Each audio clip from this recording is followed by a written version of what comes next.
सूर्यकांत को अटल बिहारी वाजपेयी की सरकार थी, इनेलो और बीजेपी की ज्वाइंट सरकार में संघ के ही कहे पर इसी सूर्यकांत को एडवोकेट जनरल लगाया गया था हरियाणा का। अटल बिहारी वाजपेयी ने चलते चलते 2004 में शुरुआत में ही महीने में उनको हाई कोर्ट का जस्टिस लगवा दिया। उसके बाद नरेंद्र मोदी आया तो नरेंद्र मोदी ने जब गोगोई उसके काबू में आ गया तो गोगोई से करके उसको प्रमोट करा करके चीफ जस्टिस लगवा दिया हिमाचल हाई कोर्ट में।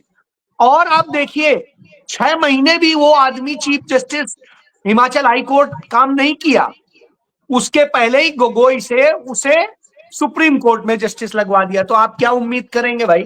सूर्यकांत जैसे संघी जजों के कारण ही आज न्यायपालिका कलंकित हो रहा है, और इतना अब कलंकित हो चुका है कि विश्वास करना बड़ा कोई बहुत वो नहीं है।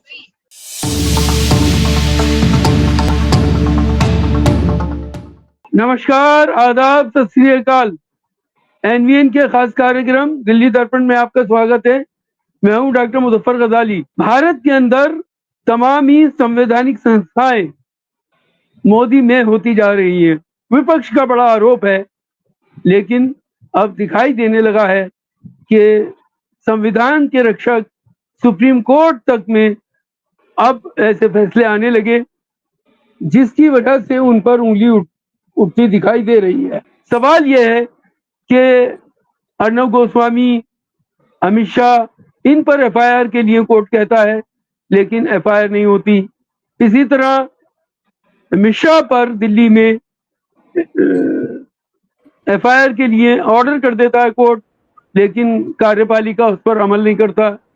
अभी विजय शाह के मामले में भी इसी तरह का मामला देखने को मिला कि कोर्ट को बार बार उसमें इंटरवीन करना पड़ा। तो ये बड़े सवाल हैं, और इन सवालों पर हमारे साथ चर्चा करने के लिए खास पैनल जुड़ चुका है। हमारे साथ में आनंद तिवारी साहब हैं, वरिष्ठ पत्रकार, राजनीतिक विश्लेषक। हमारे साथ में अनुमा आचार्य हैं, जो कांग्रेस की प्रवक्ता हैं, विंग कमांडर हैं। हमारे साथ में सरकार साहब हैं, जो वरिष्ठ पत्रकार हैं। अनुमा आचार्य जी, आपसे मेरा पहला सवाल है कि क्या अब न्यायालय भी मोदी में होता दिखाई दे रहा है आपको? आप क्या कहते हैं? मुझे लगता है कि शायद आपने अमित शाह बोला है, तो अमित मालवीय और रिपब्लिक भारत के अर्नब गोस्वामी के ऊपर एफआईआर हुई है। जी जी, अमित मालवीय, जी सॉरी। जी हाँ, तो मैंने सोचा कि ये देखिए, न्यायालय में बहुत सारे ऐसे जजेस हैं जिनको हम मानते हैं कि वो संविधान को ही पसंद करते हैं, लेकिन कुछ हमारे सामने उदाहरण आए, जैसे जस्टिस चंद्रचूड़, जिनके ऊपर पूरे देश को इतना भरोसा था। कुछ उनके जजमेंट ऐसे लगे कि वो बिल्कुल लोकतंत्र के साथ हैं, और अंत उनका करियर का आते आते वो प्रधानमंत्री जी के साथ गणेश वंदना और पूजा करते हुए दिखे।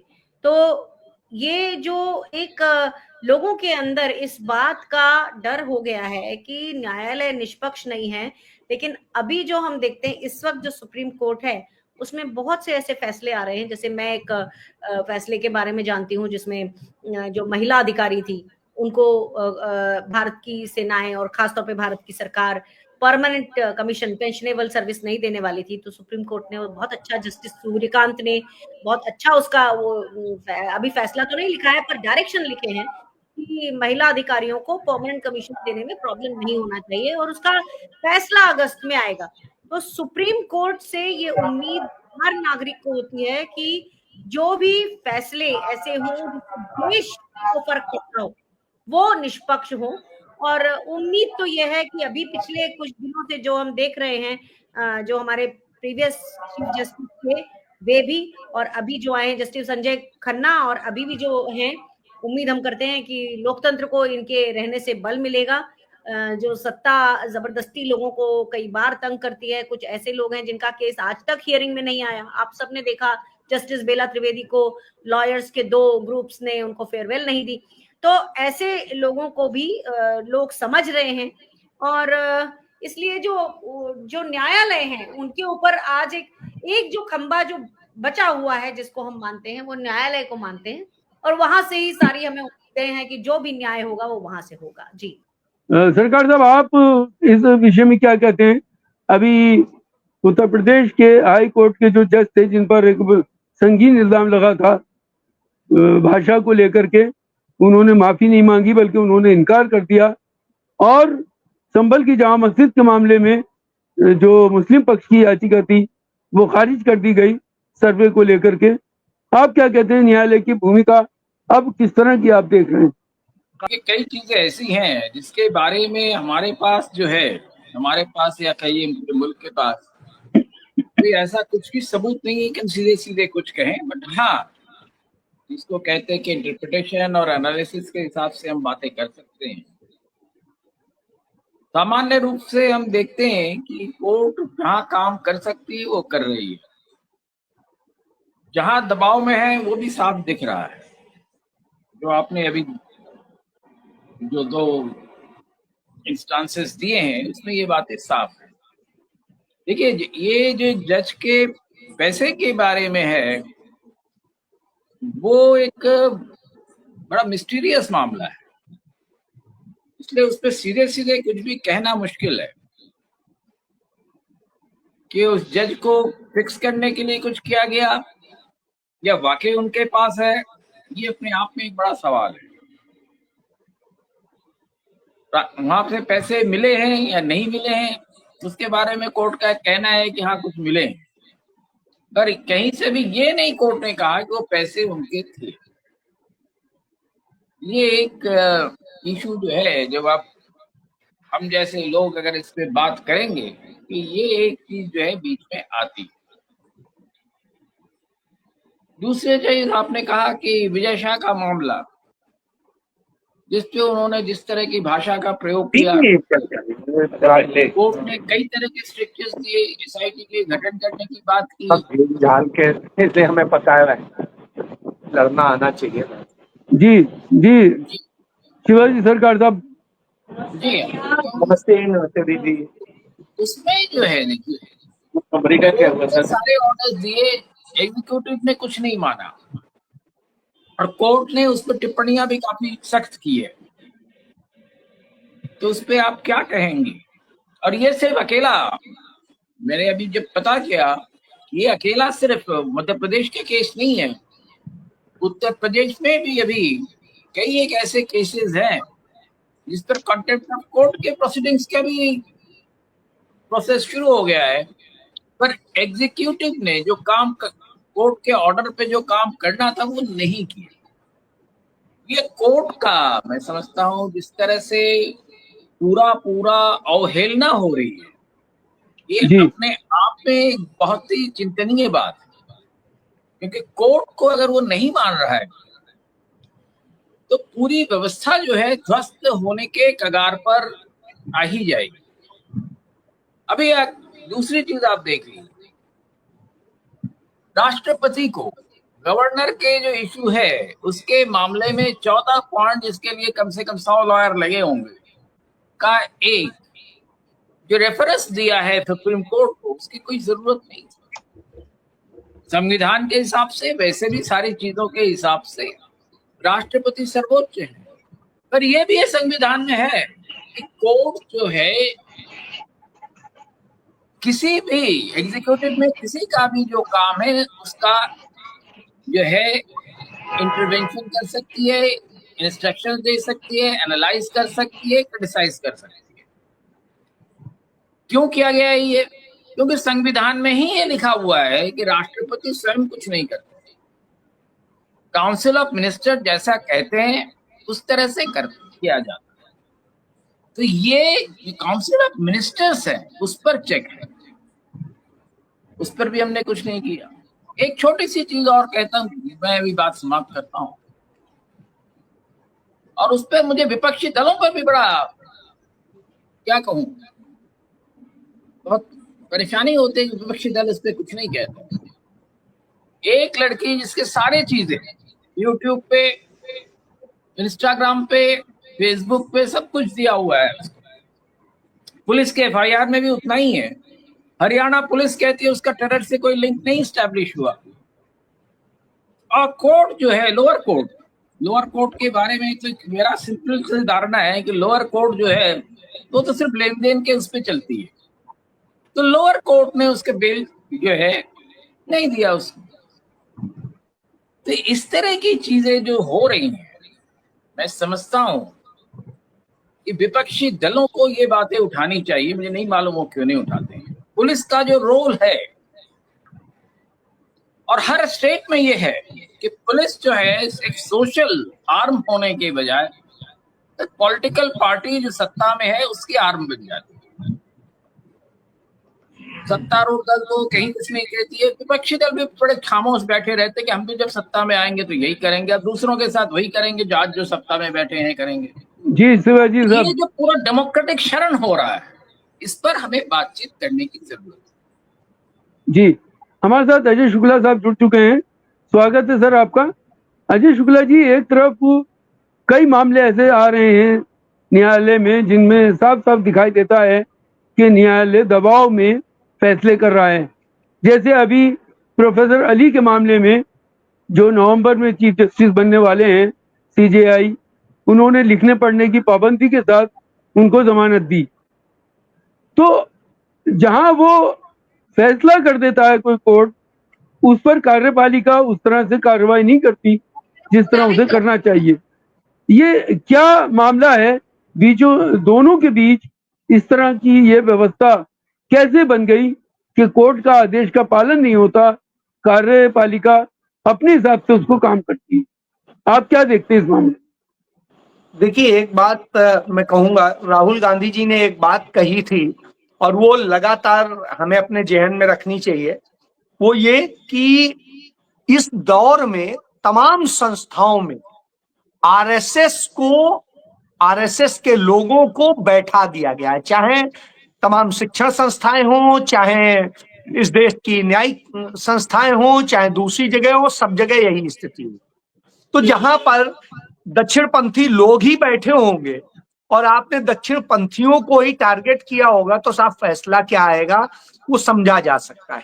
जब सूर्यकांत की कोर्ट में लगा तो मैं इस फैसले को जानता था क्या आएगा। वजह साफ है, सूर्यकांत को अटल बिहारी वाजपेयी की सरकार थी, इनेलो और बीजेपी की ज्वाइंट सरकार में संघ के ही कहे पर इसी सूर्यकांत को एडवोकेट जनरल लगाया गया था हरियाणा का।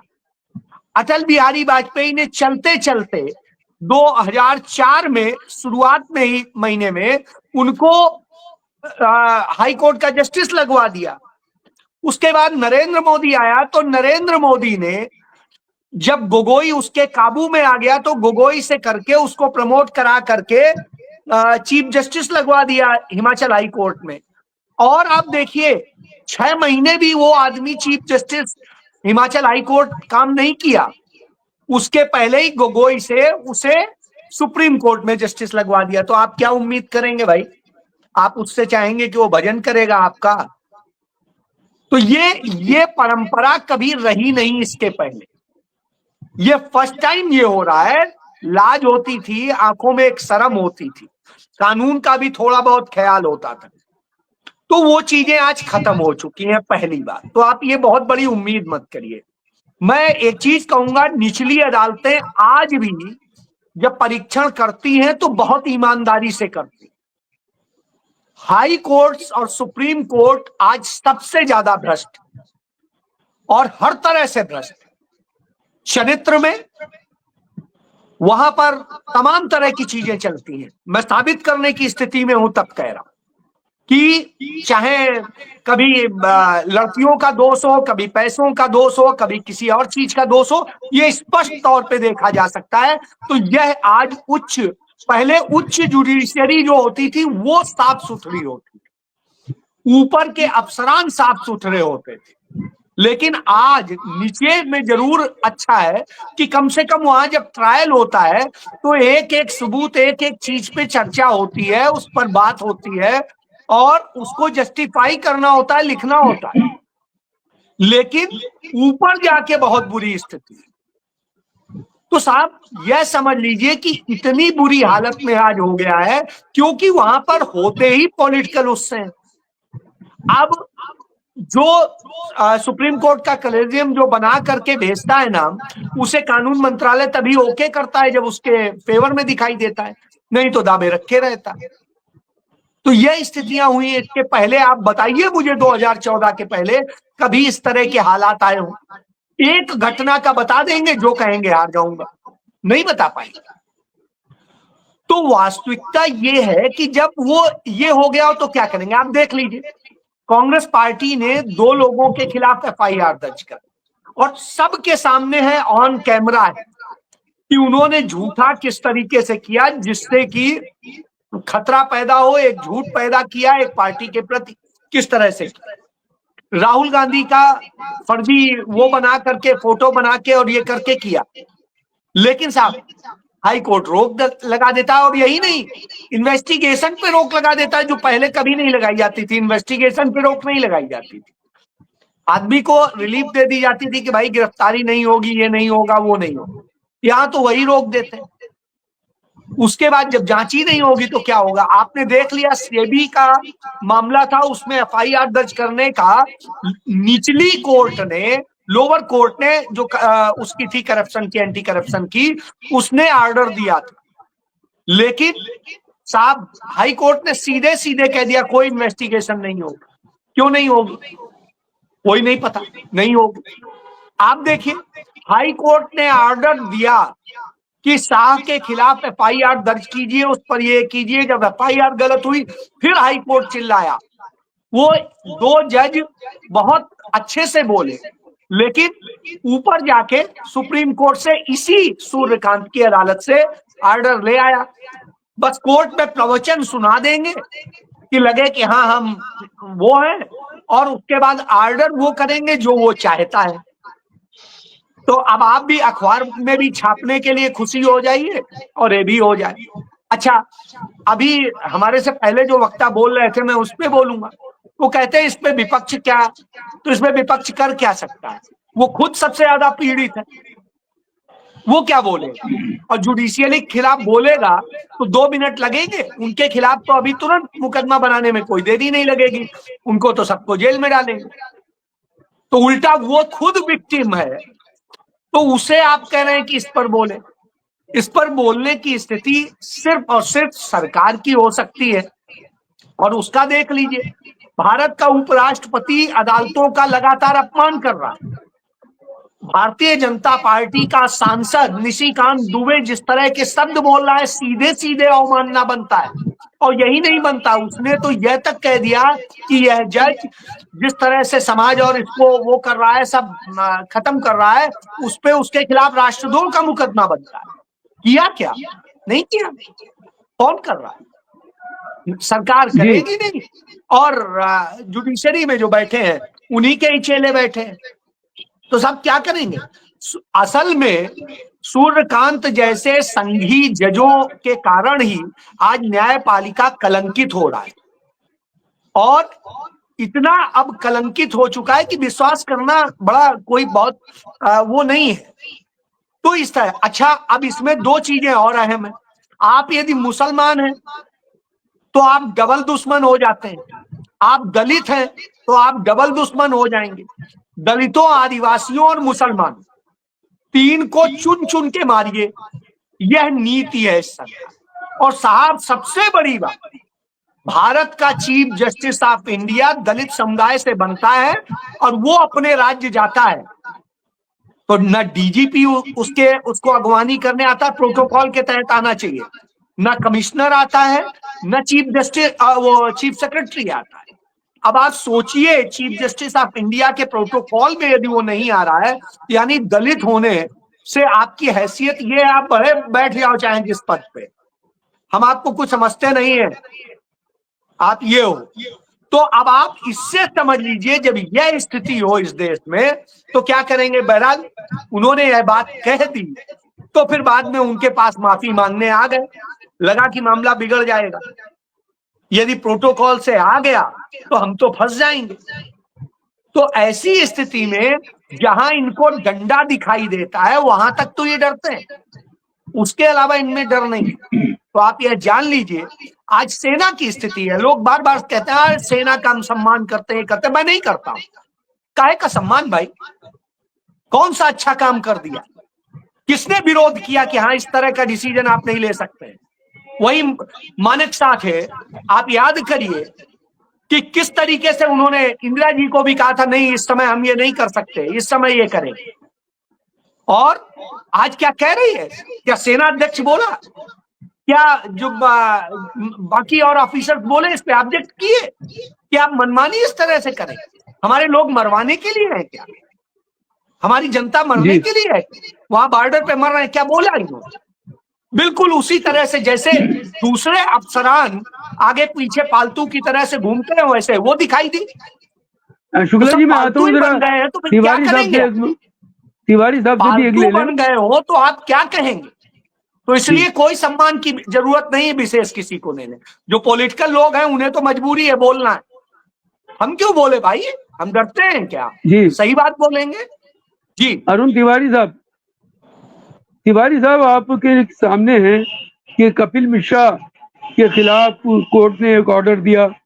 उन्होंने ना अपने पद से इस्तीफा दिया, ना ही उस पर उस तरह से कार्रवाई हुई। इसी तरह और बहुत सारे मामले लाइन से हैं।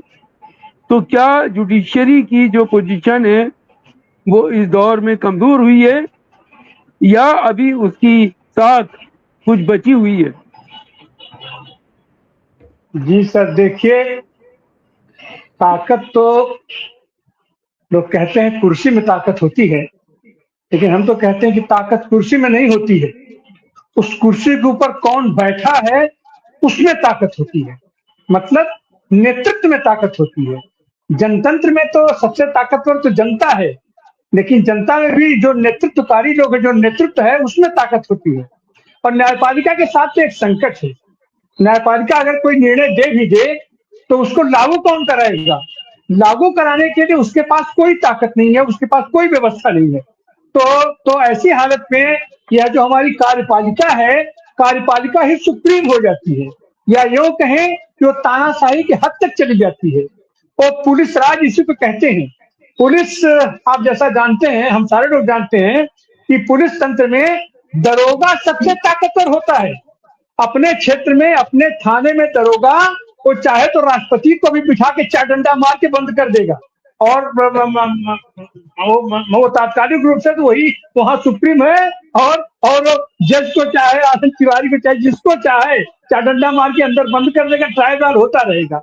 तो वो जब तक प्रोसेस आएगी। तो असली बात तो ये है कि ये जो न्यायपालिका, खास करके न्यायपालिका में जज लोग बड़े शालीन होते हैं। और इस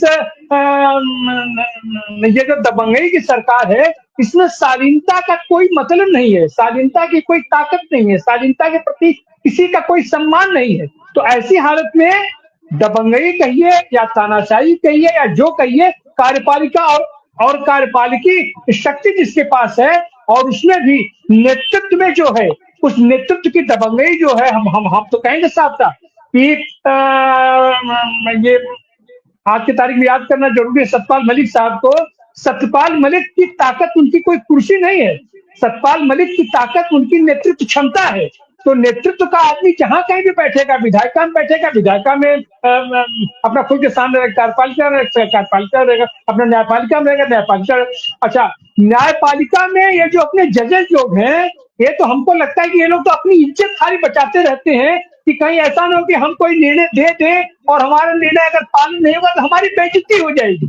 अब अगर नेतृत्व सशक्त है, मजबूत है, तो कहेगा कि तुम्हारी ऐसी तैसी, हमारी बेइज्जती रहती, क्या होती? बेइज्जती होगी, न्यायपालिका की होगी। हमें जो सही लगता है वो हम फैसला देंगे, वो हम निर्णय करेंगे। वो चीजें आज की तारीख में दिखाई नहीं पड़ती हैं। और जो भी जज लोग इस तरीके का दुस्साहस करते हैं तो वो लोग करते ही हैं। वो जनता में उनका सम्मान भी होता है, लेकिन दिक्कत तो यही होती है कि जज लोग भी अपना तात्कालिक रूप से तो एक निर्णय दे करके, लेकिन कितना दबाव झेले, कितना टेंशन झेले, उनके ऊपर भी घर का, परिवार का, समाज का तरह तरह का दबाव रहता है। और आज की तारीख में सब लोग सुविधा भोगी हो गए हैं, उनको सुविधाएं चाहिए, तरह तरह की सुविधाएं चाहिए। रिटायर होने के बाद सुविधाएं चाहिए, तो मैं ये कुर्सी पर मैं ये रहते हुए सुविधाएं चाहिए। तो जब जरा सा भी अगर लालच आपकी होगी, जरा सा भी आपके अंदर महत्वाकांक्षा होगी, जरा सा भी आप ये भोग लिप्सा होगी, तो आप न्याय नहीं कर पाएंगे। और न्याय नहीं कर पाने के पीछे तरह तरह का आप उसका बहाना ढूंढेंगे, तो ऐसी हालत में नहीं है। न्यायपालिका हो चाहे जो हो, हमारे यहाँ तो इसीलिए चेक बैलेंस की व्यवस्था है कि अगर कोई भी एक सिस्टम अगर कुछ गलत करता है तो दूसरा सिस्टम उसको चेक कर लेगा, ये तीसरा सिस्टम उसको चेक कर लेगा। अभी कहा जा रहा था कि राष्ट्रपति क्या है, राष्ट्रपति मोहर है, लेकिन राष्ट्रपति पद पर अगर कोई मजबूत आदमी बैठा है, दृढ़ नेतृत्व क्षमता वाला शक्ति वाला आदमी है, तो वो कुछ भी कर देगा, सब लोग दोनों होकर ताकते रह जाएंगे। एक साधारण सा कार्यकर्ता पार्टी में उठ करके खड़ा होता है तन करके, और पूरे पार्टी का ढांचा अपना बदल देता है। या जनता भी जिस दिन तन करके खड़ी हो जाती है, जनता सारे लोगों में नेतृत्व क्षमता डेवलप हो जाती है, तो सबको सुपर कर लेती है। तो असली ताकत तो जनता के पास है, लेकिन असली बात वही है कि उनकी राजनीतिक इच्छा शक्ति कितनी है, ये नेतृत्व की इच्छा शक्ति कितनी है। वो नेतृत्व अपने विधायिका में भी हो सकता है, कार्यपालिका में भी हो सकता है, न्यायपालिका में भी हो सकता है, और आम जनता में भी हो सकता है। बहुत बहुत धन्यवाद जी। अनुमा जी, अभी बात आई अपोजिशन की, और आप कांग्रेस पार्टी की प्रवक्ता हैं, तो मैं आप ही से ये पूछना चाहूंगा कि क्या अपोजिशन इसमें कोई रोल प्ले कर सकता है? देखिए, अपोजिशन तो जो रोल प्ले कर रहा है वो कर ही रहा है, लेकिन आपने देखा है राहुल जी के ऊपर 8-8, 10-10 केस एक एक मुद्दे पर लग जाते हैं। तो अपोजिशन जहां अपनी लड़ाई इसलिए भी कर रहा है कि मीडिया उसका साथ नहीं दे रहा, और मेन स्ट्रीम मीडिया की बात कर रही हूँ, जिसको देश मुख्य धारा का मीडिया कहता है, वो तो ध्यान दे नहीं रहा है। वो तो पूरी तरह सरकार की तरफ उसके विज्ञापनों के कारण चरणों की धूली बना हुआ है। तो इसलिए अब अपोजिशन को आप देखिए, अपोजिशन लगातार पूरे देश में इस समय हर महीने में कम से कम 3 प्रोटेस्ट हो रहे हैं, जिले के लेवल पे हो रहे हैं। जो लोकल अखबार है वो छाप रहे हैं, लेकिन अब अपोजिशन और क्या करे, क्योंकि जो एक मेन तबका है, जो मुख्य धारा का मीडिया जो सब तक पहुंचता है, वो पहुंचता नहीं है। और जहां तक कोर्ट का सवाल है, देखिए, हम देश की न्यायपालिका पर पूरा भरोसा करते हैं, और ऐसा 2-3 बार हुआ है।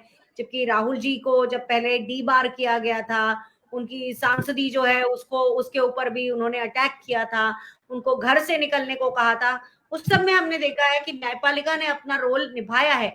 लेकिन लगातार न्यायपालिका के ऊपर इतना बर्डन है और विपक्ष के लोगों के ऊपर इतने केसेस हैं कि आप करते भी जाएंगे ना, तो आपको 2-3-4 फ्रंट पर ये लड़ाई लड़नी पड़ती है। और ऐसे में जो हमारे देश के लोग हैं, आज मैं बड़ा ताज्जुब होता है आजकल मुझे ये देखकर कि जो लोग पुराने समय के पत्रकार हैं या जिन्होंने पुराना समय देखा है, उनको इस वक्त की नजाकत भी नहीं समझ में आती।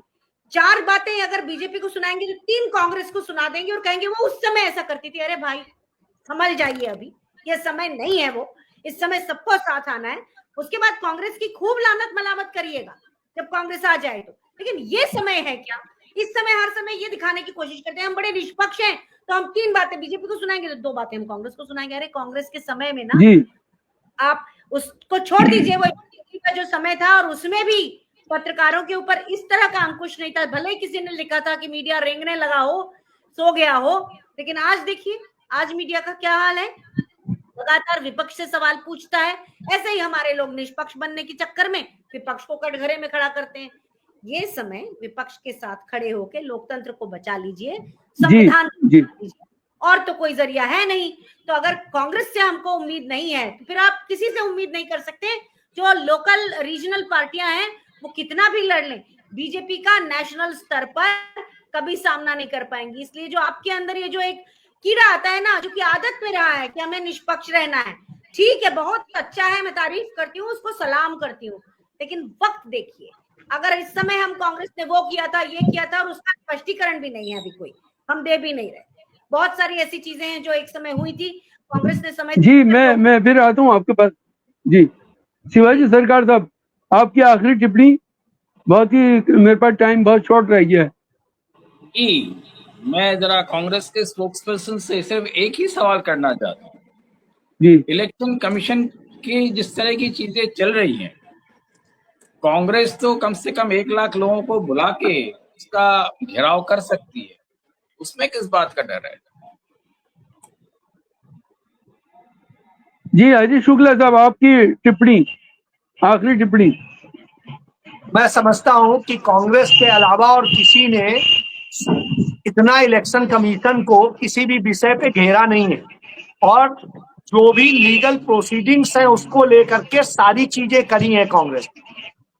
जी उसमें आप देख लीजिए, चाहे पिटीशन फाइल करना हो, चाहे सुप्रीम कोर्ट जाना हो, चाहे और दूसरी चीजें हो, और इलेक्शन कमीशन के भी जो खिलाफ जितनी बातें कानून के दायरे में रहते हुए कर सकती है उतना सब किया है।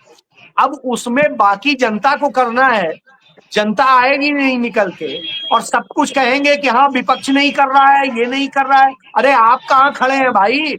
वोट आपका गड़बड़ हो रहा है, तमाम अधिकार आपके छीने जा रहे हैं, आप कहीं नहीं बोलेंगे, विपक्ष ही जी बोलेगी।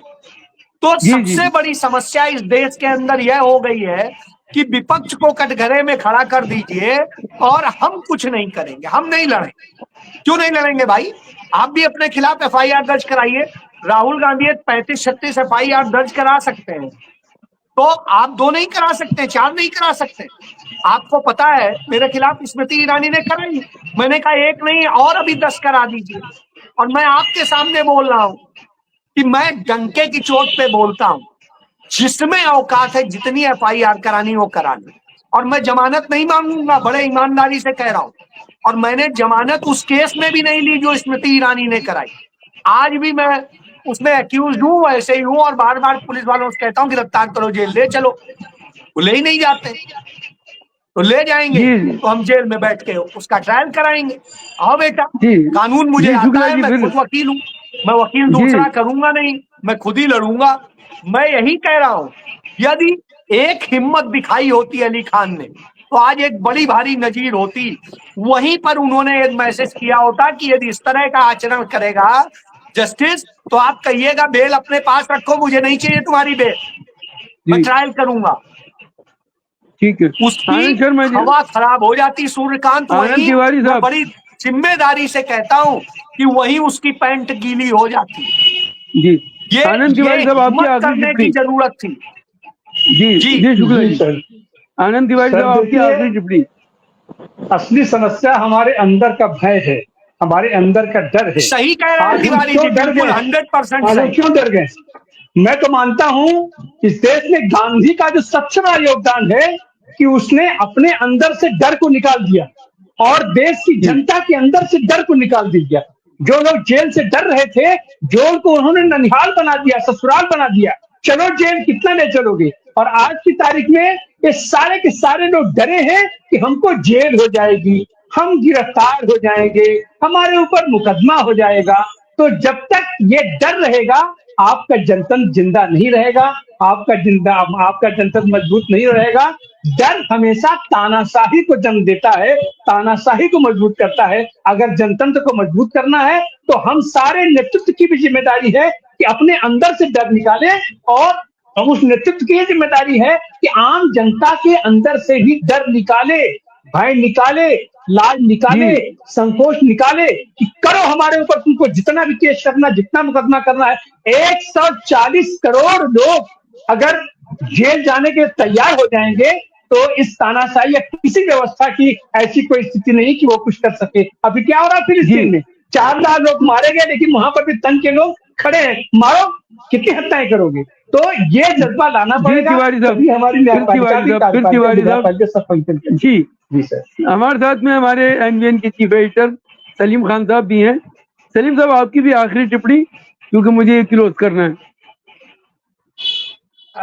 बात असल में आपने कहीं से शुरू की थी, वो कहीं और चली गई। देखिए, ये एक सच्चाई है कि आज की तारीख में न्यायपालिका को जो है वो खास तौर से निशाना बनाया जा रहा है। मैं कुछ जल्दी उदाहरण दूंगा। जगदीप धनखड़ साहब वकील हैं और उन्होंने ये सवाल कर दिया था कि ये न्यायपालिका अजीब है, ये खुद ही तय करती है कि इनका चीफ कौन होगा। वो भूल गए कि कार्यपालिका भी जो है वो खुद ही तय करती है, बल्कि कार्यपालिका ये भी तय करती है कि कहाँ न्यायपालिका नहीं होगा, जैसे इलेक्शन बोर्ड। उसके बाद धनखड़ साहब ने दूसरा मामला निकाला कि भाई हम जो लोग इलेक्शन जीत के आते हैं, जनता जो है वो सबसे सुप्रीम है, तो जो उसके वोट लेके आते हैं वही सुप्रीम रहेंगे। तो उसका जवाब भी गवई साहब की तरफ से आया था कि भाई ना कार्यपालिका, ना न्यायपालिका, ना प्रशासन, बल्कि संविधान है सुप्रीम और सब लोग उसके तहत बराबर है। निशिकांत दुबे ने जो बात कही थी, जिसका हवाला भी दिया गया कि ये जज साहब जो है वो देश में गृह युद्ध कराना चाहते हैं। ये गृह युद्ध का इल्जाम किसी चीफ जस्टिस पे लगाना कोई मामूली बात नहीं है। इस सरकार ने उसको सजा देने के बजाय अब उसको संसद रत्न का पुरस्कार दिया जा रहा है। जिस आदमी ने ये बदतमीजी की, जिसको जेल में होना चाहिए, उसको सरकार कह रही है कि आपने बहुत अच्छी बात कही और आपको जो है वो संसद रत्न दिए जाते हैं ताकि दूसरे भी ऐसे ही रत्न लें। स्टालिन के बारे में कोर्ट ने अच्छा फैसला किया, तो जो राष्ट्रपति है उसकी तरफ से एक्सप्लेनेशन मांगा जा रहा है कि साहब ये 18 चीजों के बारे में आप सवाल का जवाब दें। ऐसा कभी नहीं हुआ भारत के इतिहास में। जब जज इनसे कहा सिब्बल साहब ने कि वक्फ बोर्ड में जो है वो मुसलमानों के अलावा हिंदू क्यों, तो उन्होंने अपने जो तुषार मेहता साहब है उन्होंने फट से कह दिया कि आपकी बेंच में भी तो कोई मुसलमान नहीं है। तो उनको फिर डांट खानी पड़ी कि भाई जज जब अपनी कुर्सी पे बैठता है तो वो मुसलमान या हिंदू नहीं होता। और आखिरी बात, गवई साहब के साथ जो प्रोटोकॉल का मामला हुआ, अतिशय मतलब ये उनको डिमोरलाइज करने की बात है।